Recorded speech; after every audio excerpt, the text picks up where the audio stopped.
Dios les bendiga. Feliz día donde quiera que se encuentren. Gracias a Dios estamos ahora para llevar a cabo la consideración bíblico-escatológica 119. Dios, en el nombre de nuestro Señor Jesucristo, te damos muchas gracias por la oportunidad que nos concedes de considerar tu palabra aquí a la altura de la sección número 119. Te damos muchas gracias por la guianza del Espíritu Santo y te rogamos que esa guianza, siga presente con nosotros. En el nombre de nuestro Señor Jesucristo. Amén. Bueno, nosotros en esta ocasión, a la altura de la consideración bíblico-escatológica número 119, vamos a considerar lo relativo a pues la parte que corresponde al redireccionamiento que hemos estado haciendo con respecto a el diluvio. Fíjense que este asunto del diluvio pues es sumamente importante porque es una referencia histórica de lo que, bueno, una referencia histórica que tiene relación con lo que se acerca a nuestro mundo, a nuestro planeta, cuando nos estamos, cuando nos estamos nosotros manejando en el aspecto de lo que tiene que ver con la semana 70, ¿ok? Pues que básica y preponderantemente es una catástrofe universal. Entonces, a mí pues me ha parecido importante darle ese tiempo y darle ese lugar a el asunto del diluvio, porque, bueno, es el evento histórico que nos puede decir de una manera más clara lo que nosotros podríamos no estar entendiendo con respecto a lo que la Biblia nos señala claramente que viene en la semana 70, que se aproxima más rápido de lo que nosotros podemos imaginar. Todavía no entramos, pero estamos a punto de hacerlo. Entonces, fíjese que es muy importante que a estas alturas en las que nosotros nos estamos moviendo, aquí precisamente, pues en los inicios, ¿verdad? De la malla escatológica, pues es muy importante que nosotros reflexionemos que si el diluvio universal no tiene en toda su extensión, en todo su significado, no tiene todo lo que va a tener, pues ahora sí que como aplique, todo lo que va a tener la semana 70, ¿verdad?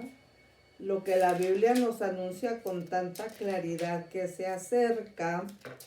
Entonces nosotros deberíamos reflexionar en la necesidad que tenemos de estar listos ya para enfrentar la eternidad. Porque si la Biblia nos está diciendo desde el principio, me estoy refiriendo a Génesis, lo que va a suceder en el final, me refiero a Apocalipsis. Si nos están diciendo, si la Biblia nos está diciendo, si Dios ha preservado este libro precioso, la Santa Biblia, para decirnos, pero si de una manera clarísima, lo que se acerca para este planeta Tierra, bueno, pues nuestro primer acto ante esa realidad y ante esa comunicación que Dios tiene para nosotros, que es tan importante, y que yo digo, bueno, pues es la noticia más importante, ¿ok? Más importante de todas las noticias que nosotros pudiéramos escuchar. Entonces, bueno, miren, aquí, cuando nosotros estamos hablando del diluvio, precisamente, yo quiero inicialmente, pues, terminar de considerar la última parte, vamos a decir, la conclusión de la sección bíblico-escatológica inmediata anterior a esta, es decir, la 118. La conclusión de la 118 la voy a tomar como la introducción a la 119. 119, que es la que nos aplica exactamente ahora. Entonces yo lo voy a hacer de la siguiente manera, ¿ok? Nosotros estuvimos considerando lo relativo a la pregunta, ¿podemos creer en la profecía bíblica? ¿Ok? Y entonces, pues nosotros estuvimos viendo lo relativo a las profecías de Dios con respecto a Babilonia, Persia, Grecia y Roma, diciendo que se cumplieron hasta en su más pequeñísimo detalle. Que si esas profecías, dijimos en esa ocasión, del Creador, se hicieron realidad en el pasado, pregunta, ¿no nos demuestra eso que podemos confiar en la profecía bíblica en la actualidad? Claro que sí. Entonces nosotros estuvimos analizando un escrito al respecto de la pregunta, ¿podemos creer en la profecía bíblica? Un escrito y un análisis magistral llevado a cabo por J-E-R-O-L-D espacio A-U-S-T, ¿ok? Esta persona escribió, claro que sí, escribió para la revista Las Buenas Noticias, que es una revista de comprensión bíblica, ¿ok? Y el artículo preponderante de ese número, de esa revista, es precisamente esa pregunta. ¿Podemos creer en la profecía bíblica? Claro que sí, podemos y debemos. Entonces, bueno, ese análisis que nosotros consideramos y que ahorita estamos pues terminando, ¿verdad?, de exponer, corresponde al bimestre noviembre-diciembre del año 2003, al volumen 8 y al número 6 de Las Buenas Noticias, que es una publicación bimestral de la Iglesia de Dios Unida, una asociación internacional, P.O. Box 541027 en Cincinnati, Ohio, 45254-1 1027 en Estados Unidos, y pues ya dijimos que el director de la edición en inglés es SCOTT espacio ASHLEY,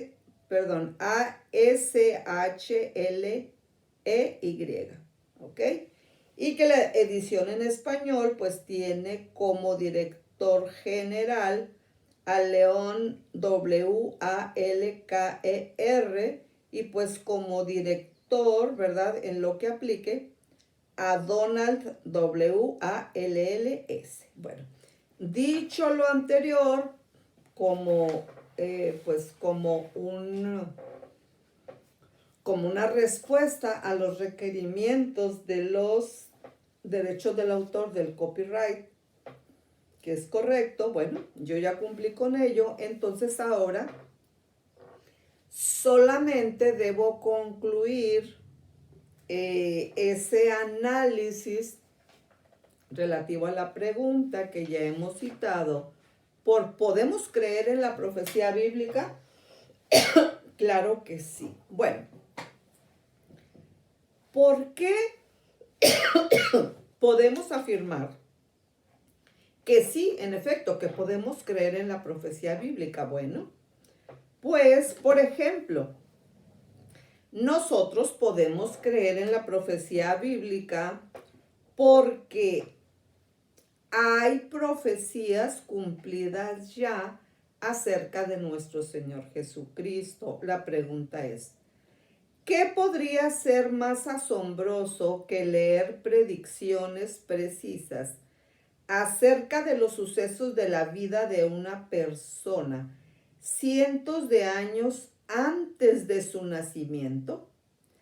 Esto sería un claro indicio de la inspiración divina y de la intervención de Dios, ¿o no? Claro que sí. En el Antiguo Testamento hay muchas profecías de este tipo, entre las cuales podemos encontrar hasta detalles ínfimos de la vida de nuestro Señor Jesucristo. La precisión de tales profecías nos demuestra que existen una mente y un poder que van más allá de la mente humana. Por eso podemos y debemos creer en la profecía bíblica. En los Salmos 89, versículos 3 al 4, se profetizó que Jesús sería un descendiente del rey David. Hice pacto con mi escogido.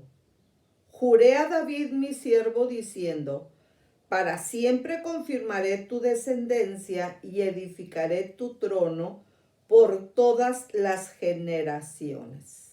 ¿Ok? De una forma similar, Isaías capítulo 11, versículo 1 profetiza.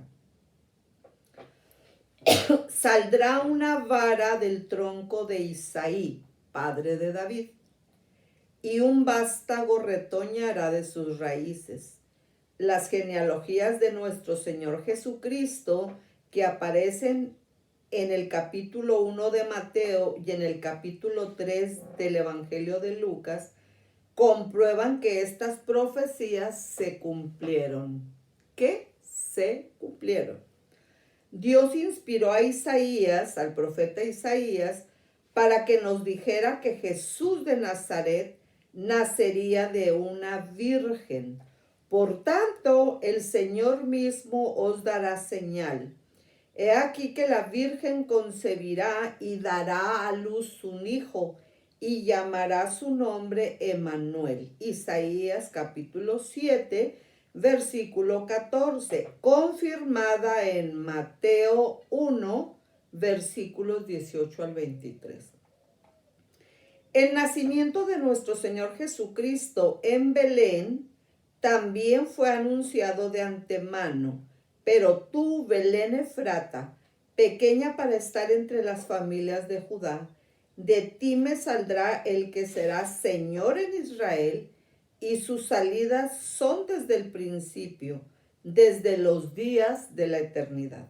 Miqueas 5:2, confirmada en Mateo 2, versículo 1, y también los versículos 5 al 6 del mismo capítulo 2 del Evangelio de Mateo. Específicamente, nuestro Señor Jesucristo viviría en Galilea,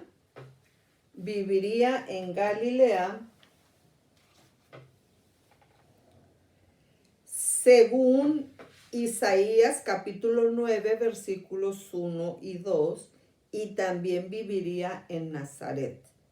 Mas no habrá siempre oscuridad para la que está ahora en angustia, tal como la aflicción que le vino en el tiempo que livianamente tocaron la primera vez a la tierra de Zabulón y a la tierra de Neftalí, pues al fin llenará de gloria el camino del mar, de aquel lado del Jordán, en Galilea de los gentiles. Isaías capítulo 9, versículo 1.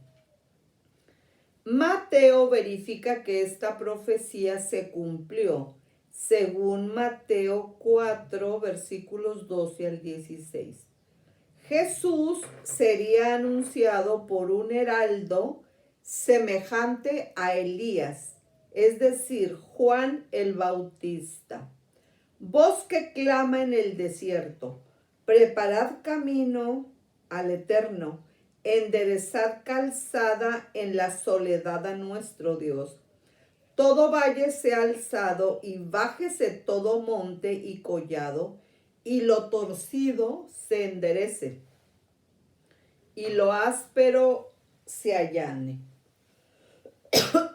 Y lo áspero se allane. Fíjense que es muy importante que nosotros vayamos haciendo un recuento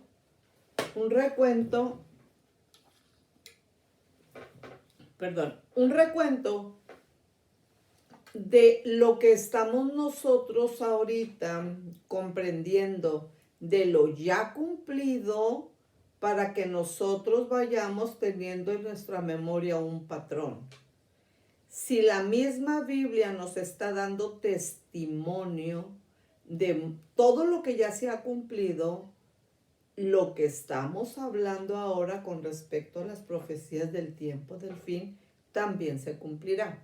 Si lo creemos, así será, y si no lo creemos, también así será. Así que nos conviene creerlo. Entonces, nuestro Señor Jesucristo sería anunciado por un heraldo semejante a Elías, es decir, Juan el Bautista. Voz que clama en el desierto, preparad camino al Eterno, enderezad calzada en la soledad a nuestro Dios. Todo valle sea alzado y bájese todo monte y collado, y lo torcido se enderece y lo áspero se allane. Y se manifestará la gloria del Eterno, y toda carne juntamente la verá, porque la boca del Eterno ha hablado. Dice Isaías 40, versículos 3 al 5. Nuevamente, Mateo confirma el cumplimiento de esta profecía. Mateo capítulo 3, versículos 1 al 3. La misión de Jesús, de nuestro Señor Jesucristo, incluiría a los gentiles. He aquí mi siervo, yo le sostendré, mi escogido, en quien mi alma tiene contentamiento. He puesto sobre él mi espíritu. Él traerá justicia a las naciones. Isaías 42, versículo 1. Mateo reconoció el cumplimiento de esta profecía, lo cual está registrado en Mateo en el capítulo 12 y en el versículo 18 y en el versículo 21 del capítulo 12, claro. He aquí mi siervo, a quien he escogido, mi amado en quien se agrada mi alma. Pondré mi espíritu sobre él y a los gentiles anunciará juicio y en su nombre esperarán los gentiles. Mateo 12, versículos 18 y 21. Otras profecías importantes que detallaron la vida y el sacrificio de nuestro Señor Jesucristo también fueron escritas cientos de años antes de que ocurrieran. Un amigo de Jesús lo iba a entregar, bueno, pues amigo entre comillas, ¿no? Lo iba a entregar según Salmos capítulo 41, versículo 9 y Mateo capítulo 26, versículos 14 al 16. Jesús, nuestro Señor Jesucristo, moriría como si fuera un criminal. Según Isaías, en el capítulo 53, versículo 9 y versículo 12, y según Marcos, en el capítulo 15, versículos 27 al 28. Un hombre rico lo sepultaría en su propia tumba. Isaías 53, 9 y Mateo 27 del 57 al 60, ¿ok? Un hombre rico lo sepultaría, o sea, en la tumba del hombre rico, ¿verdad? ¿Ok? Sepultaría a nuestro Señor Jesucristo, que fue sepultado en una tumba ajena. Ni uno solo de sus huesos sería fracturado. Salmos capítulo 34, versículo 20. Juan, Evangelio de Juan, capítulo 19, versículos 32 al 36. Los soldados echarían suertes sobre su ropa de nuestro Señor Jesucristo. Salmos 22, 18, Juan 19, 24. El costado de nuestro Señor Jesucristo sería traspasado, según Zacarías 12, 10 y Juan 19, 34 al 37. Todas estas profecías acerca de la vida, sacrificio y muerte de nuestro Salvador fueron escritas con cientos de años de anticipación. No cabe duda de que podemos creer en la validez de la profecía bíblica, porque aquel que profetizó todos estos sucesos tiene el poder de hacer que se cumplan hasta en sus más mínimos detalles. Pregunta, ¿usted cree en la profecía bíblica, sí o no? Bueno, pues más nos vale que la creamos porque es palabra de Dios. Entonces, cuando nosotros estamos diciendo que estamos como humanidad, que estamos por ver el cumplimiento de la primera fase de la segunda venida de nuestro Señor Jesucristo, el inminente arrebatamiento, nos estamos basando en la palabra profética más segura. Entonces, basados en más de 300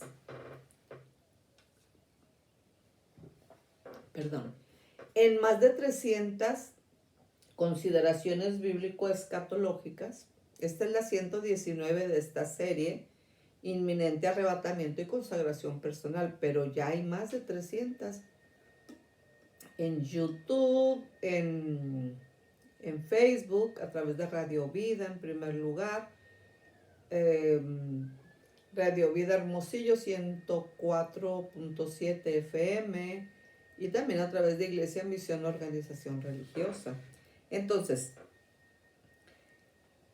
se acerca el próximo evento en el calendario profético de Dios, que es la primera fase de la segunda venida de nuestro Señor Jesucristo, el inminente arrebatamiento.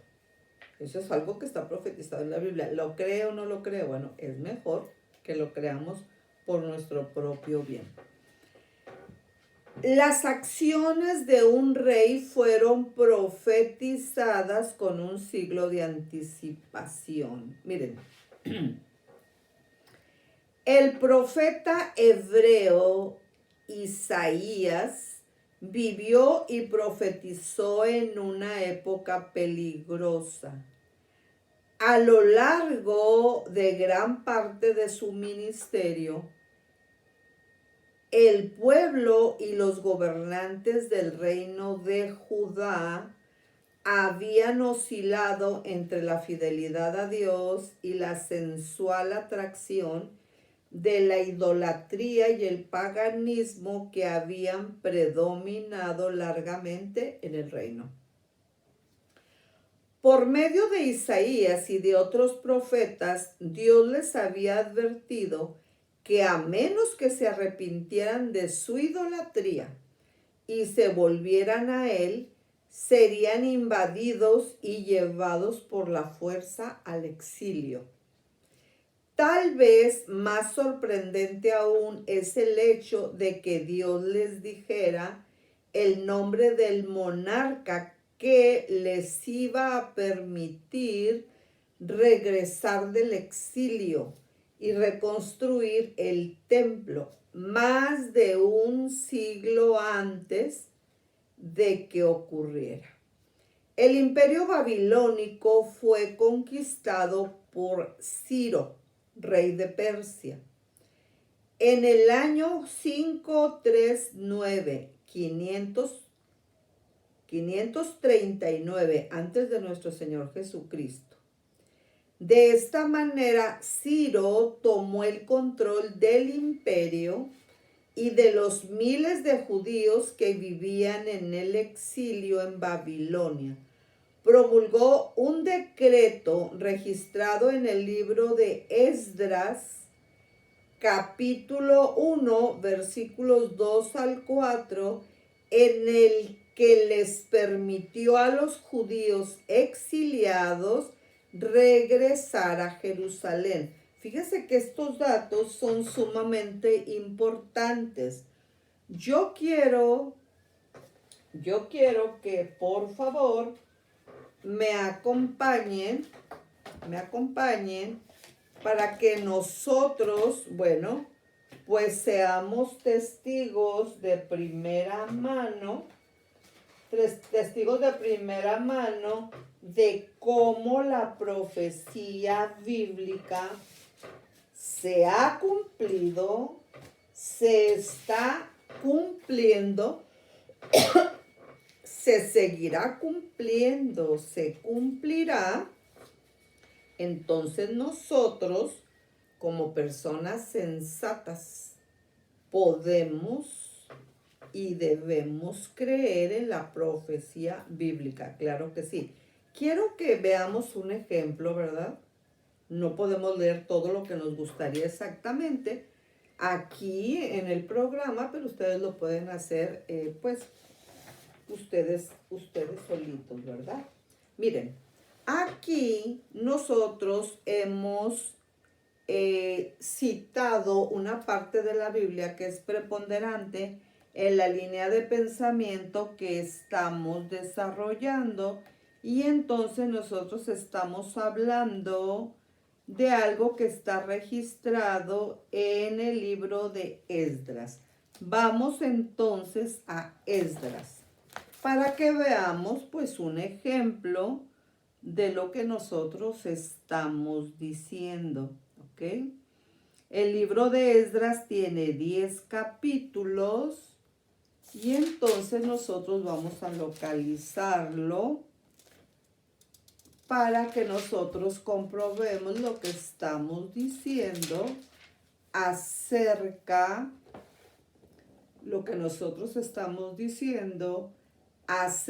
de todo este asunto del cumplimiento profético. Tenemos entonces el libro de Esdras y ahora vamos a ir, ¿ok? Vamos a ir exactamente a la cita que dijimos. Esdras, capítulo 1, ¿ok? Esdras, capítulo 1, versículos exactamente 1, 2 al 4. Dice así. 2 al 4. Así ha dicho Ciro, rey de Persia. Jehová, el Dios de los cielos, me ha dado todos los reinos de la tierra y me ha mandado que le edifique casa en Jerusalén, que está en Judá. Quien haya entre vosotros de su pueblo, sea Dios con él, y suba a Jerusalén, que está en Judá, y edifique la casa a Jehová, Dios de Israel. Él es el Dios, la cual está en Jerusalén. Y a todo el que haya quedado en cualquier lugar donde more, ayúdenle los hombres de su lugar con plata, oro, bienes y ganados, además de ofrendas voluntarias para la casa de Dios, la cual está en Jerusalén. ¿Ok? Entonces aquí estamos viendo un ejemplo, claro, un ejemplo de profecías cumplidas, ¿ok? Entonces, dijimos que el imperio babilónico fue conquistado por Ciro, rey de Persia, en el año 539 antes de nuestro Señor Jesucristo. Así, Ciro tomó el control del imperio y de los miles de judíos que vivían en el exilio en Babilonia. Promulgó un decreto, ¿quién? Pues Ciro, rey de Persia, promulgó un decreto registrado en Esdras capítulo 1, versículos 2 al 4, que son precisamente los que acabo de leer para ustedes y que ustedes pueden leer en su propia Biblia, en el que permitía a los judíos exiliados regresar a Jerusalén. Así es que nosotros podemos observar exactamente cómo la Biblia es totalmente veraz. Entonces, así ha dicho Ciro, rey de Persia: el Eterno, el Dios de los cielos, me ha dado todos los reinos de la tierra y me ha mandado que le edifique casa en Jerusalén, que está en Judá. Quien haya entre vosotros de su pueblo, sea Dios con él y suba a Jerusalén, que está en Judá, y edifique la casa al Eterno Dios de Israel. Él es el Dios, la cual está en Jerusalén. Esdras 1 del 2 al 3. Y también ya podemos ver luego, también segundo de Crónicas, capítulo 36, versículos 22 y 23. La reconstrucción del templo comenzó en el año 536, es decir, en el año 536 antes de nuestro Señor Jesucristo, y terminó en el año 516. 516, 70 años después de la destrucción del primer templo, cuando Babilonia conquistó a Jerusalén.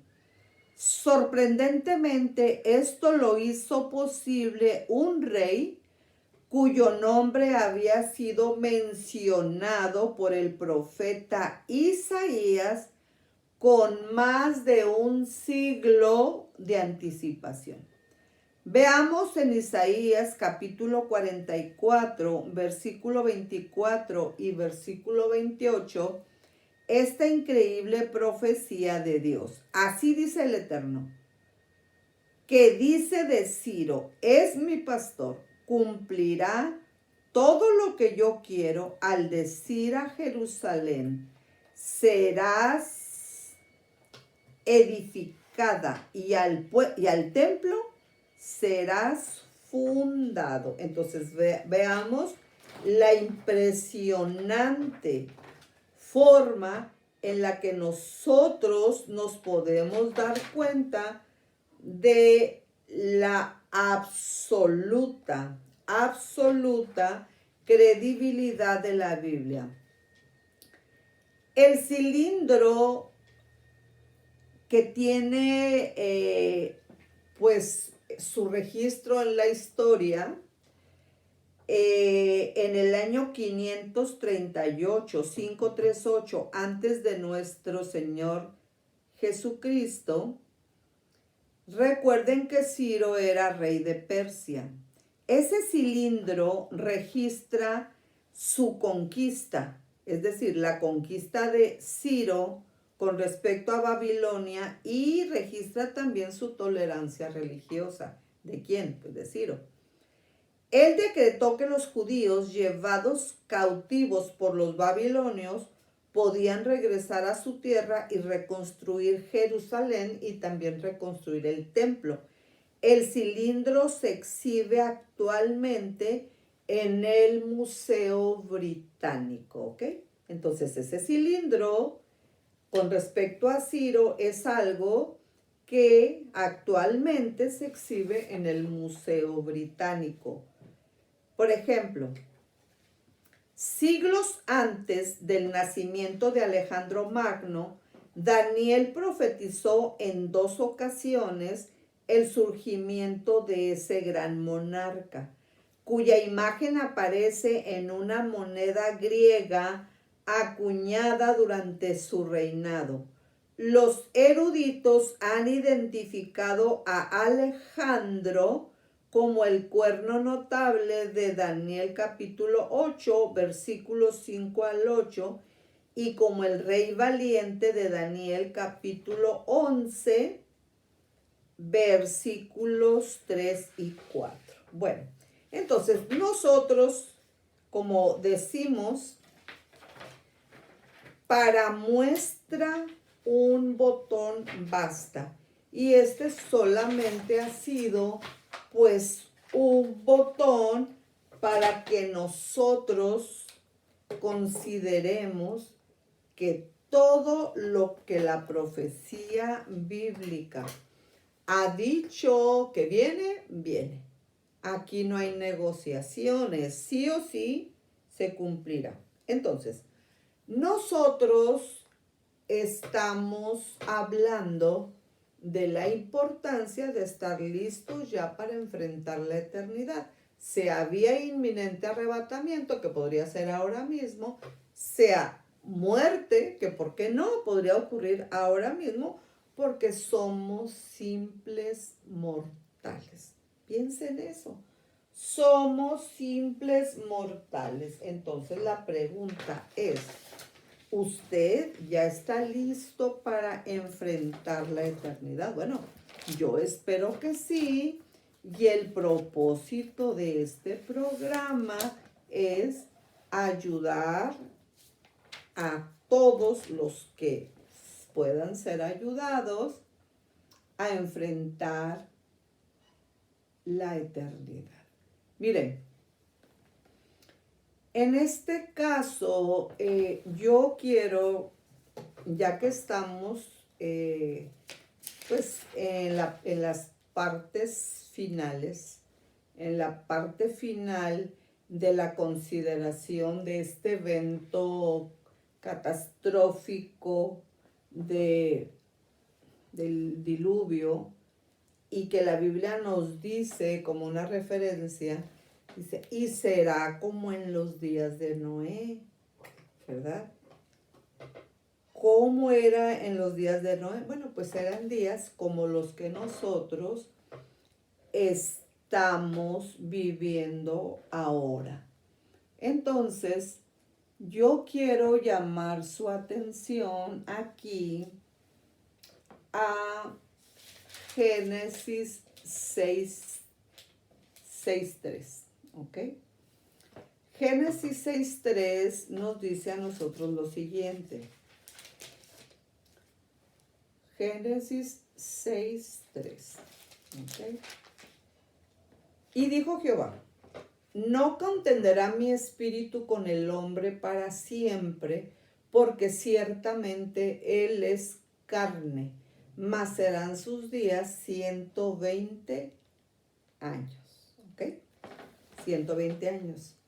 Yo estoy diciendo eso porque nosotros, cuando estamos tratando este asunto del diluvio, un evento histórico registrado en la Biblia y en muchos otros documentos históricos, es muy importante que nosotros nos ubiquemos en esos 120 años que están citados en el capítulo 6 de Génesis y el versículo 3. Ahorita les voy a decir por qué. Bueno, porque cuando los eruditos están estudiando, estuvieron estudiando esos 120 años, llegaron a 3 conclusiones, porque ellos decían, bueno, ¿cuál es el mensaje que nos envía a nosotros el capítulo 6 de Génesis en el capítulo 3? Y dijo Jehová, no contenderá mi espíritu con el hombre para siempre, porque ciertamente él es carne, mas serán sus días 120 años. Entonces los eruditos se reunieron,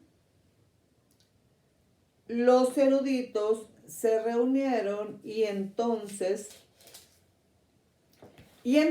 dijeron, ya sabemos, bueno, después de estudiar muchos años, dijeron, ya sabemos a qué se refiere Génesis 6:3 cuando habla de los 120 años, 20 días, 120. Y dijo Jehová, no contenderá mi espíritu con el hombre para siempre, porque ciertamente él es carne, mas serán sus días 120 años. Entonces dijeron los eruditos, ok, esos 120 años de Génesis 6:3 se refieren al hecho que Noé iba a tardar 120 años en construir el arca. Cruz, ¿no es así? Noé no tardó 120 años en construir el arca. Entonces fueron a otra segunda conclusión. La primera era errónea y entonces dijeron, ya sabemos, ok. Esos 120 años de Génesis 6:3 se refiere al hecho de que después del diluvio, la longevidad del humano iba a tener su tope en 120 años. Segunda conclusión, también cruz, error. ¿Por qué? Porque después del diluvio la longevidad siguió. El hombre todavía vivía más de 120 años como aplique. Entonces, siguiendo en sus estudios, estos eruditos llegaron a una tercera conclusión y dijeron, ya sabemos a qué se refiere Génesis 6:3 cuando nos está hablando de 120 años en Génesis 6:3. Y entonces ellos pues se fueron al libro de Levítico, y entonces en el libro de Levítico ellos encontraron, ¿ok? Ellos encontraron en el libro de Levítico, pues en el capítulo 25, ellos encontraron lo relativo al jubileo, ¿ok? en el capítulo 25, ya ustedes lo pueden leer ustedes solitos, viene especificado pues en la Biblia, en el capítulo 25, repito, de Levítico, el año de reposo y el año de jubileo, ¿ok? Entonces, cuando ellos estuvieron analizando el capítulo 25 del libro de Levítico, ellos se dieron cuenta que cuando empiezan ellos, dice por ejemplo Levítico 25, 8, y contarás 7 semanas de años, Levítico 25, 8, y contarás 7 semanas de años, 7 veces 7 años, de modo que los días de las 7 semanas de años vendrán a hacerte 49 años. Entonces harás tocar fuertemente la trompeta en el mes séptimo. A los 10 días del mes, el día de la expiación, haréis tocar la trompeta por toda vuestra tierra, y santificaréis el año 50, y pregonaréis libertad en la tierra a todos sus moradores. Ese año os será de jubileo, y volveréis cada uno a vuestra posesión, y cada cual volverá a su familia. El año 50 os será jubileo, no sembraréis ni segaréis lo que naciere de suyo en la tierra, ni vendimiaréis sus viñedos, porque es jubileo. Santo será a vosotros, el producto de la tierra comeréis. En este año de jubileo volveréis cada uno a vuestra posesión, etc. Entonces, los eruditos, viendo esos 120 años en Génesis 6:3, ellos analizaron el asunto y se dieron cuenta de que si en un jubileo hay 50 años, entonces ellos dijeron, bueno, si nosotros multiplicamos esos 120 años, ok, 6:3, si nosotros multiplicamos esos 120 años de Génesis 6:3 por 50 años que hay en cada jubileo, entonces tenemos 5 por 2, 10, 6. Entonces nosotros tenemos que en 120 jubileos, donde cada jubileo tiene 50 años, nosotros hallamos un producto de 6,000 años, ¿ok? De 6,000 años. Entonces, cuando nosotros observamos, hablando de las etapas de la Biblia, cuando nosotros observamos que de Adán a Abraham hay un bloque de 2,000 años, y observamos que de Abraham a la primera venida de nuestro Señor Jesucristo hay un segundo bloque de otros 2,000 años, y luego observamos que de la primera venida de nuestro Señor Jesucristo a la segunda venida de nuestro Señor Jesucristo existe otro bloque de 2,000 años. Estamos ¿cómo se dice? Haciendo en el área que aplique, como aplique, un redondeo, entre comillas, para ubicar 3 etapas, 3 bloques de 2,000 años cada uno. Otra vez. Adán a Abraham, 2,000 años. Abraham a la primera venida de nuestro Señor Jesucristo, 2,000 años. Y desde la primera venida de nuestro Señor Jesucristo a la segunda venida de nuestro Señor Jesucristo, que es la que estamos esperando aquí y ahora en su primera fase, inminente arrebatamiento, hay otros 2,000 años. Si nosotros sumamos eso, pues obviamente tenemos 6,000 años y tenemos 120 jubileos, Levítico 25, por 50 años de cada jubileo, entonces nosotros tenemos 6,000 años. Esa fue la conclusión a la que llegaron los eruditos con respecto a los 120 años de Génesis 6:3. ¿Pero por qué estoy diciendo eso? Bueno, estoy diciendo eso porque cuando nosotros estamos hablando del diluvio,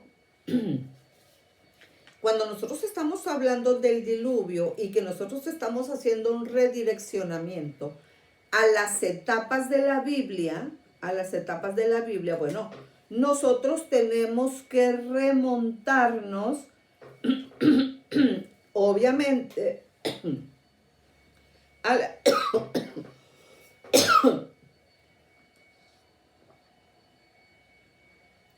perdón, nosotros tenemos que remontarnos necesariamente a la etapa, vamos a decir, la etapa número 1, que tiene que ver con los orígenes. La etapa de los orígenes, y obviamente que nosotros estamos ubicados en el libro de Génesis, capítulos 1 al 11, ¿ok? Aquí, cuando nosotros leemos documentos con respecto a las etapas de la Biblia, pues los podemos buscar en muchos libros, en muchos documentos, en muchos diccionarios, tal. Y nosotros vamos a encontrar dos elementos que generalmente son comunes a los análisis y a las investigaciones que se han hecho con respecto a esta etapa, que a mí me gusta ponerle número 1, la etapa de los orígenes, y que tiene que ver con los primeros 11 capítulos del libro del Génesis, Génesis 1 al 11. Entonces aquí, pues no siempre, pero en la línea de pensamiento que aplique, se ha ubicado en esta etapa a Job, ¿ok?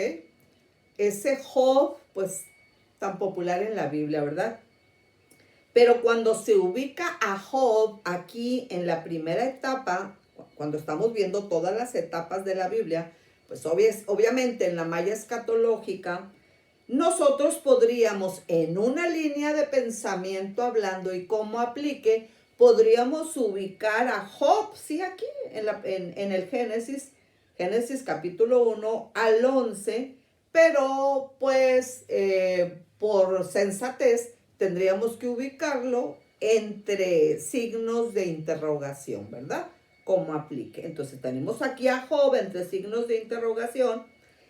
Y la otra idea preponderante que nosotros encontraríamos, aunque revisáramos 1 y 1000 documentos, libros, análisis, como ustedes quieran llamarles, con respecto a esta etapa de los orígenes, lo que encontraríamos como un elemento común a ellos, como aplique, sería sencillamente: no se sabe el número de años. Simple y llanamente así. Entonces nosotros decimos, bueno, pero entonces nosotros, ¿cómo podemos ubicarnos para que comprendamos el elemento profético? Bueno, pues es bien difícil y es bien fácil, porque cuando nosotros leemos aquí en la Biblia, el versículo final, ¿ok? El versículo último del capítulo 4 de Génesis, ahí ya estamos, fíjense bien, ya nos pasamos de la etapa de los orígenes a la etapa número 2, que es la etapa de los patriarcas. Porque en esa etapa de los patriarcas, que yo le pongo la número 2, estamos considerando obviamente los capítulos 12 al 50 del libro de Génesis. Es aquí donde ubicamos a Abraham, a Isaac, a Jacob y a José. ¿Sí? Pues los patriarcas propiamente dicho en esa línea de pensamiento. Entonces, aquí en la época de los patriarcas, ya nosotros estamos ubicando a el primer imperio universal de la Maya escatológica, el de Egipto, ¿ok? Y entonces aquí nosotros ya podemos establecer una ubicación en la línea de pensamiento que ocupe y cómo aplique del año 2000 al año 1570 antes de nuestro Señor Jesucristo. Entonces estamos hablando de 430 años y estamos hablando pues de hechos que han sido registrados en el idioma hebreo, ¿ok? Hebreo. ¿Pero por qué estoy diciendo esto? Bueno, estoy diciendo esto porque tiene una aplicación preponderante con la parte final del capítulo 4 de Génesis. Génesis 4:26. Y a Set también le nació un hijo y llamó su nombre Enos. Entonces los hombres comenzaron a invocar el nombre de Jehová. Y con esta línea preponderante yo quiero ir cerrando la consideración bíblico-escatológica 119. Ese espacio de los orígenes, donde no se sabe el número de años y no hay más referencia más que el nombre de Job, y eso entre signos de interrogación, tiene la explicación más difícil del mundo y la explicación más fácil del mundo. Entonces los hombres comenzaron a invocar el nombre de Jehová. Es aquí, en esta época de los orígenes, donde los científicos, como aplique y en la línea de pensamiento que aplique, han ubicado millones de trillones de años, que el paleolítico, el cenozoico, la era cenozoica, que la paleozoica, y que lo que aplique, y tú te pierdes en los millones y millones de años por las pruebas del carbono 14 o como aplique. Pero nosotros decimos, ¿y ahí qué? ¿Estamos perdidos? Pues no, no estamos perdidos, porque la clave la tenemos en el capítulo 4 del libro de Génesis, versículo 26. ¿Ok? ¿Por qué? Porque la Biblia contiene datos de historia, contiene datos de todas las áreas del conocimiento humano, desde la A hasta la Z. Contiene todos esos datos, pero el objetivo primordial de la Biblia es la historia completa de la salvación. Entonces, este libro tiene sentido porque tiene al hombre, lo tiene a usted y a mí como el objetivo. Entonces, Dios nos permite a nosotros empezar a ubicarnos en el tiempo y en el espacio, tomando como base esto. Entonces los hombres comenzaron a invocar el nombre de Jehová. Entonces, el mensaje preponderante es que la vida del humano, la historia del humano, en la historia completa de la salvación, es algo parecido a lo que pasó cuando el hombre es creado en el día número 6 como corona de la creación. ¿Ok? Todo lo demás era bueno, pero cuando Dios creó al hombre, es el único punto donde Él dice a través de su palabra, y vio Dios que era sumamente bueno. Es diferente la creación del día 6 del hombre que la creación que aplica a cualquier otra creación manejada en los días 1 al 5. Bueno, Vamos a quedar aquí, continuamos con el favor de Dios en la siguiente consideración bíblico-escatológica para terminar de aterrizar esta idea. Pues aquí estamos terminando esta 119 con la frase: la persona que voluntariamente decide no darle su corazón, no consagrarse voluntariamente a nuestro Señor Jesucristo, automáticamente empieza a consagrarse a Satanás.